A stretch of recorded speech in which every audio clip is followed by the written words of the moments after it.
Welcome to the Growing in Love for Life podcast, where it's all about saving and strengthening your marriage and creating the relationship you really deserve and want to have. And now, from growinginloveforlife.com, relationship and marriage coach and best-selling author, your host, Liam Naden.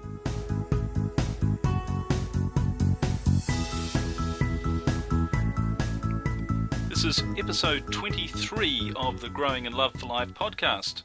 Hi everyone, it's Liam Naden here, and welcome to this week's episode. And I've got something pretty interesting to talk to you about this week, and I've called it the one thing you must stop doing if you want to save your marriage. And you know, the thing is that in my private coaching and with the people I work with in my Save Your Marriage program, I see lots of common themes, and these are, if you like, patterns of behavior that I see repeated over and over. And it's very, very good, because one of the things it does is it allows me to see very clearly what does work and what doesn't work if you want to save your marriage. And not only if you want to save your marriage, but if you want to turn it into what I call the only sort of marriage worth having, and that's a great one. So what I'm going to talk about today is one of the main things that I see virtually everyone do who's in trouble in their marriage. And this not only turns out to be wrong, but it makes the situation much worse, and usually, in fact almost always, without people realizing it. But I'd go so far as to say that if you don't stop doing this, then you virtually have no hope of saving your marriage. So we're going to talk about what it is and what you can do to stop doing it in a minute. And the thing is, I've found this to be especially true of situations where one of the people in the marriage wants to save it and the other one doesn't. And in many ways, this is probably the most difficult situation anyone could ever face in their marriage.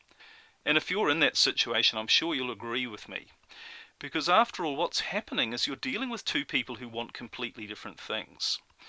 So if you're the one who wants to stay, and I'm assuming that it is you if you're listening to this, and your husband or your wife wants to leave, then you're probably in the situation of feeling that no matter what you do to try and save your marriage, nothing's working.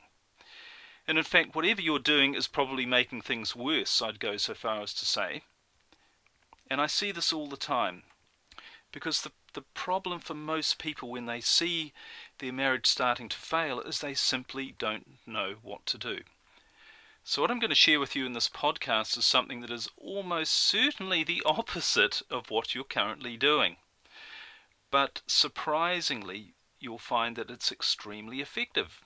And it's probably something you haven't thought of before, and I find most people haven't, but it really does work. And as we work through the idea I'm going to share with you, it's going to make a lot more sense. And you'll see not only why it works, but how you can apply it in your situation as well. Alright, well, let me start off by asking you a couple of questions. Now, if you're listening to this, you've probably put a lot of effort already into trying to save your marriage. And you're faced with the prospect of it ending for some reason. Perhaps the two of you have just drifted apart. Perhaps it's taken time and you're just not connecting the way you used to anymore. There's no fulfillment or enjoyment in your marriage. But also perhaps there might have been some catalyst moment, and this can often be things such as an affair, or a major argument, or something that's happened or is happening that suddenly brings your whole marriage into a completely different space and brings it to a crisis point. But whatever the reasons why you're listening to this, and whatever the reasons why your marriage is failing, here are two questions that I want you to just think about and answer very honestly for yourself. And the first question to ask yourself: have you tried any of the following things to save your marriage? And these things, here they are. Have you tried counseling or therapy? Have you tried discussing your marriage and your problems with your spouse, or at least trying to discuss it with them? Have you pleaded with them? Have you threatened them? Have you told your spouse how you really feel? Have you got angry with them? On the other side, have you done nice things for them? For instance, have you bought them flowers, or have you written love notes to them telling them how much you love them and how you feel about them? Or have you tried to make them feel guilty? So the first thing is to ask yourself, have you done any of those things? All right. Now the second question, and I'm almost certain almost certain the answer to the first question is that you have done at least one or more of those things, if not all of them. The second question is, have any of these things actually worked? Have they had a positive effect in bringing you closer together in your marriage, or in fact have they done the opposite and made things worse? Now I'm sure, as I said, that you have tried at least a couple of those things. And I'm also sure that if you're really honest with yourself, you would say that they haven't worked, have they? In fact, doing these things hasn't brought you closer together, and they haven't really done anything positive to save your marriage. And that's probably one of the reasons why you're here and listening to this. But if all of these things don't work, then what does work? And understanding the answer to that comes down to one thing. And it's the one thing that you must stop doing to save your marriage. And that thing is, you have to stop needing to save your marriage. I'll say that again. You have to stop needing to save your marriage. Now, you probably hear me say that, and I imagine that as you're listening to this, you're probably in quite a stressful state. And the thing you want above all is to save your marriage. And you're probably thinking things like, now, your reaction when I say that is, your reaction is probably things like, but I do need to save my marriage. I love my husband or my wife. I want us to stay together. I can't imagine my life without them. Well, unfortunately, what is going to come across to them when you're thinking these sort of thoughts is that you need them for you to be happy. And that is going to be the worst thing of all in terms of getting them to stay with you. And why that is, we're going to look at a bit more closely later. And why that is, we're going to look at it a little more closely, because this is what happens. These are some of the things that happen when you need to save your marriage. Now, the first thing that happens is it makes you appear desperate. And it also makes you become stressed and unhappy. I'm sure that's the case. And another thing it does is, what you do when you need to save your marriage is you put additional pressure on your spouse. And by doing that, you're making them feel bad. When you come across as desperate and stressed and unhappy, you make them feel bad. You become needy. And that's actually, all of those things are going to make them want to be with you even less than they do now. So all this combined, all these negative feelings, if you like, mean that both you and your marriage are less desirable to your husband or your wife, and it's going to drive them further away even faster and further. So to really think about this and understand why this is the case, think back to the early days of your relationship or your marriage and ask yourself, when things were going really well, when you were really happy together, did you feel that you needed to be there, or were you there because you wanted to be? Now, if you're in a healthy relationship, then I'm sure it's because you wanted to be there.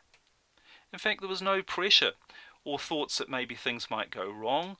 You were simply enjoying each other's company and the things you were doing together. And in fact, I'm also sure that at the time, if there was any pressure to be there, or feelings that you needed to be for some reason, then that was something that didn't make you feel good and actually probably detracted from your enjoyment of the relationship. So think about that and apply that to the present, and realize that feelings of pressure and you making your spouse feel that you need this marriage, it's only going to make things worse. Okay, so once you realize that feeling that you need to save your marriage is counterproductive, how do you actually stop those feelings? How do you stop feeling that desperate and that you really need to be in this marriage for you to be happy? And how do you do it in a way that's actually going to bring you and your spouse closer together rather than push you further apart? Well, here are some ideas on how to really get rid of that needy feeling from your mindset and your relationship. And the first thing is, you've got to understand the difference between wanting something and needing something. And there's a big difference, and most people think they need a lot more than they actually do. Now, we all need food and we all need shelter, but most of the other things we think we need are really only things we just want. So of course you want a great marriage. You want the intimacy, you want the love, you want all of the good things that come from a wonderful relationship. But the truth is you don't actually need those things to survive. In fact, you don't even need a great marriage to be happy. You might think you do, but there are plenty of people out there who are perfectly happy being on their own, or at least not married anyway. And this was something I learnt very strongly when I had a failed relationship, was that I thought that I couldn't be happy without a relationship, and I went through a very stressful breakup. But one day I woke up, and I was very, very unhappy. But one day I woke up and I thought, actually, I'm on my own. I actually feel quite good. And as the days went by, I got happier and happier. And in fact, it was one of the happiest times of my life when I was on my own, for lots of different reasons. But you need to realize anyway that you don't need to be in a relationship to be happy. So understand that obviously you want to be in a happy relationship. You want all the love and affection and intimacy and great things a great marriage brings, but you don't actually need it. Your survival doesn't depend on it. So that's the first thing, is to understand the difference between wanting something and needing it. That's very, very important. The second thing is to understand that need comes from fear. Now, if you tell yourself that you need something, what you're really saying to yourself is that you're afraid that you're not going to have it. Now, this is really important, and I've covered this in some of my previous podcasts, but if you think that you need to be in a marriage or in a relationship, or that you need to be in the one that you're actually in, then ask yourself, what are you afraid of getting or losing if you're not in that marriage or relationship?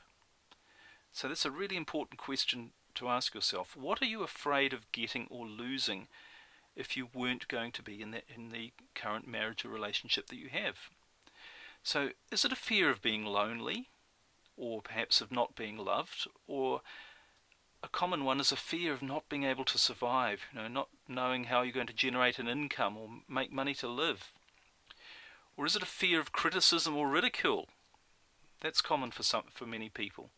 Or even just a fear of the unknown, that you don't know what it's going to be like if you weren't married to this person and you were, what would happen to you?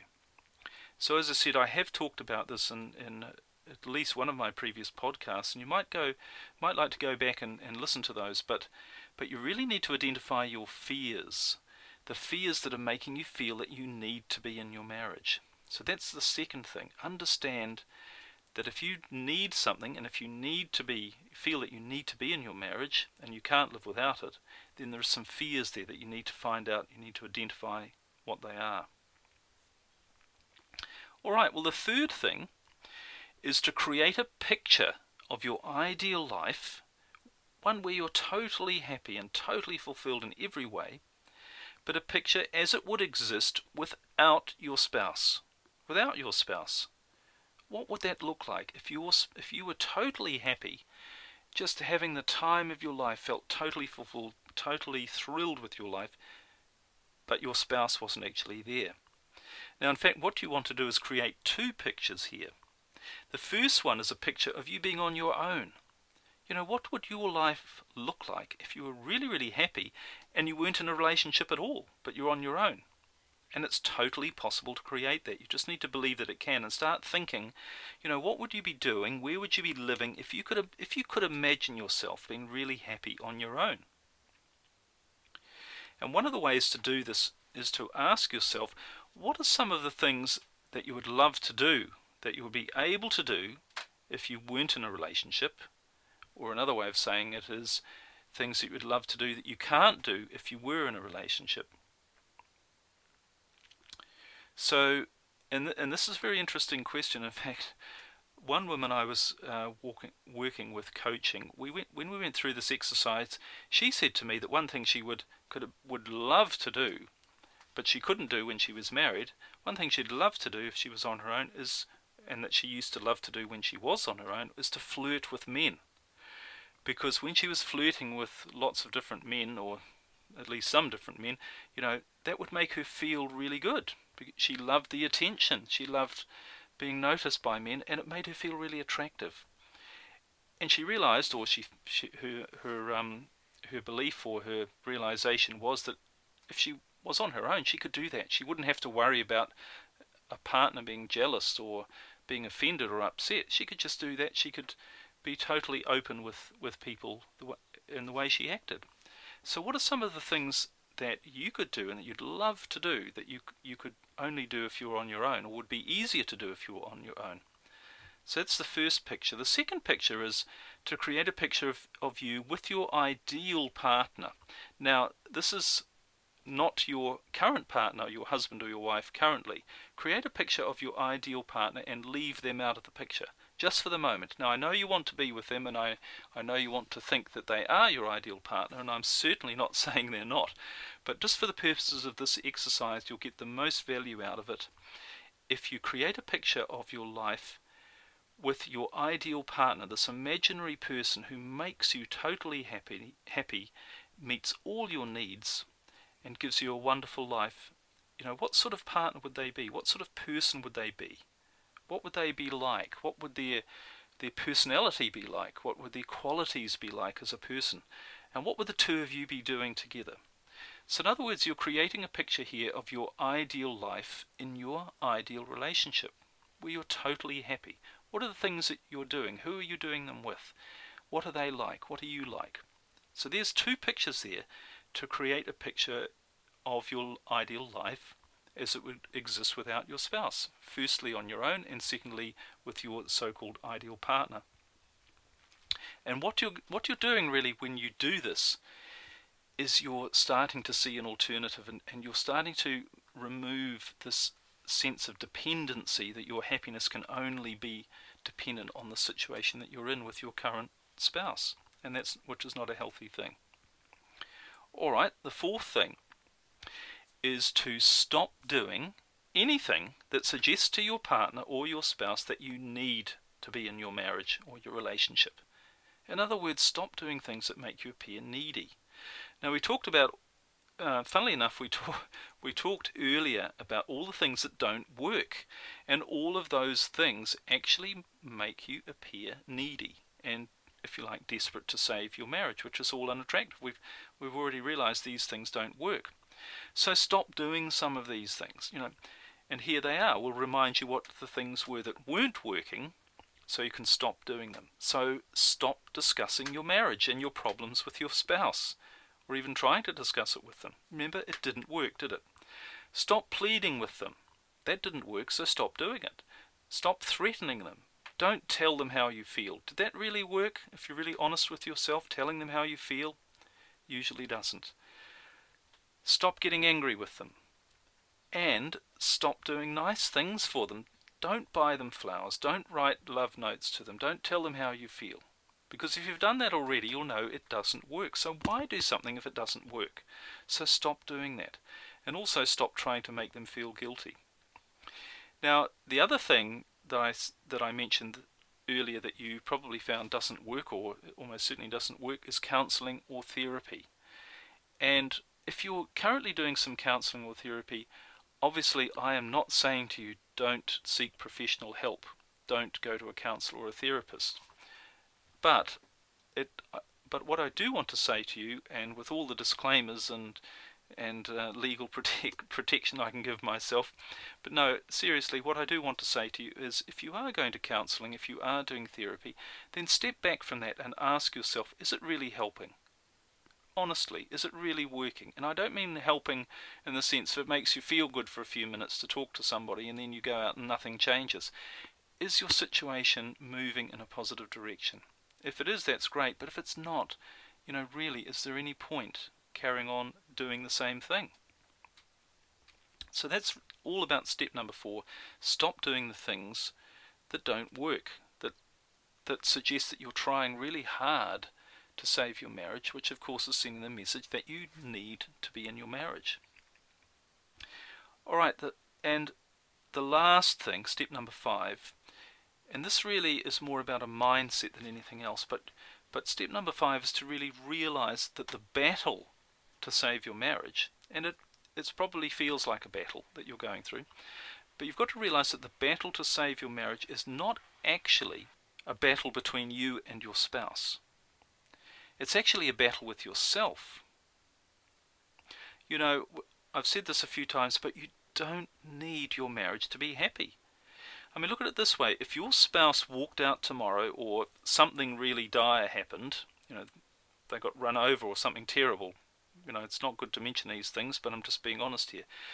But if something happened tomorrow and you never saw your spouse again, does that mean you'll never be able to function or live or be happy for the rest of your life? Seriously, you need to look at that. And I think you realise that the answer is no. No, you would find a way to move on.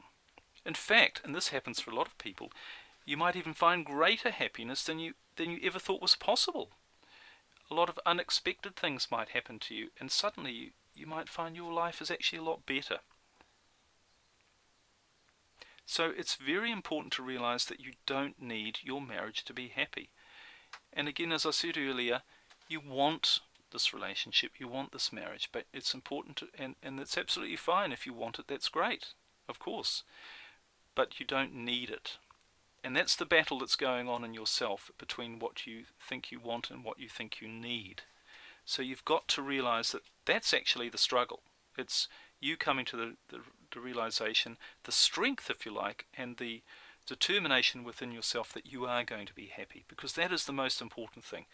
And ironically, the happier you are, the more attractive you're going to be to the world, including to your spouse. And they're probably going to then want to be with you. And that really is the way it works.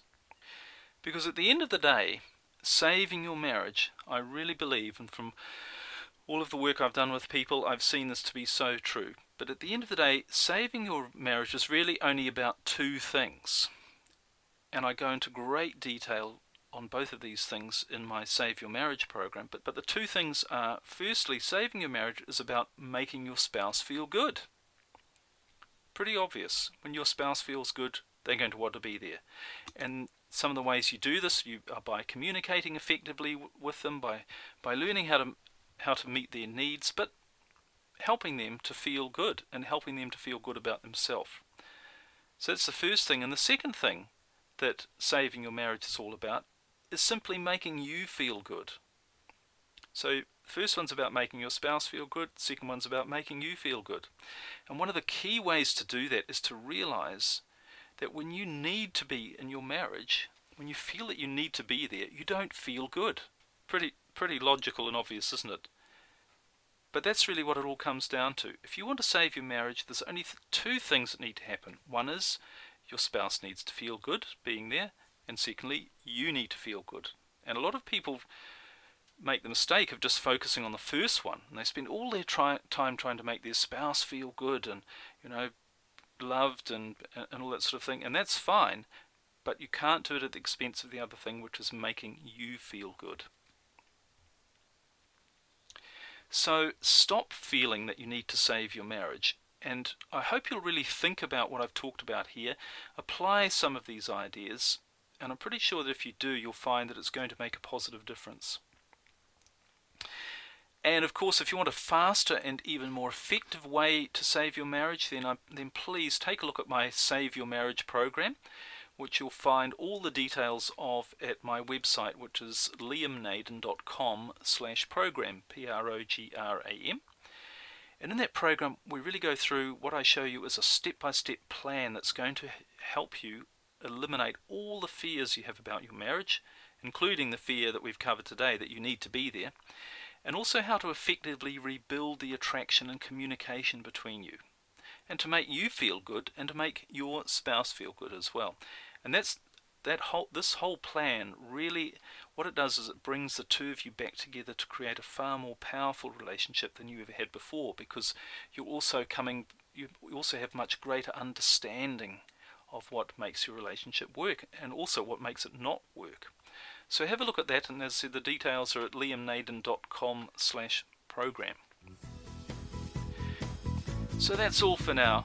I hope you found this information useful, and thank you so much to the people who've been sending me emails and messages about these podcasts and what a difference it's made.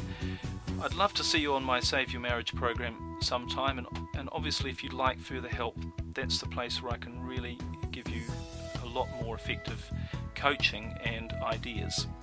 But otherwise, the next podcast is in a couple of weeks, and I'm looking forward to talking to you then. So thanks for listening, and bye for now.